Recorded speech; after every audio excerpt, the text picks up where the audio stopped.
TDP అధినేత చంద్రబాబు పర్యటనలో ఊహించని ట్విస్ట్ నెలకొంది. ఆయన పర్యటిస్తున్న హెలికాప్టర్ కొద్దిసేపు దారి తప్పింది. దీంతో అంతా అయోమయానికి గురయ్యారు. కొద్దిసేపటికి ఆయన గమ్యస్థానానికి చేరుకోవడంతో అంతా ఊపిరి పీల్చుకున్నారు. చంద్రబాబు రాష్ట్ర వ్యాప్తంగా ఎన్నికల ప్రచార సభలు నిర్వహిస్తున్న సంగతి తెలిసిందే. రా కదిలిరా పేరిట పార్లమెంటు నియోజకవర్గ పరిధిలోని ఓ అసెంబ్లీ కేంద్రంలో సభలు నిర్వహిస్తున్నారు. అందులో భాగంగా అరకులో ఈ రోజు సభ ఏర్పాటు చేశారు.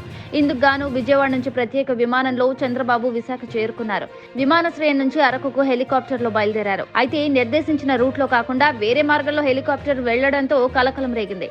రూట్ విషయంలో పైలట్ అయోమయానికి గురి కావడంతో ఈ పరిస్థితి తలెత్తినట్లు తెలుస్తోంది. ఏటీసీ సూచనలను పైలట్ సరిగా అర్థం చేసుకోకపోవడంతో ఈ సమస్య తలెత్తినట్లు సమాచారం. హెలికాప్టర్ రాంగ్ రూట్ లో వెళ్లినట్లుగా గుర్తించిన ఏటీసీ వెంటనే పైలట్ ను అప్రమత్తం చేసింది. దీంతో పైలట్ హెలికాప్టర్ ను తిరిగి విశాఖకు తీసుకొచ్చారు. మళ్లీ నిర్దేశించిన మార్గంలో అరకు బయలుదేరిన హెలికాప్టర్ సురక్షితంగా గమ్యస్థానానికి చేరుకుంది.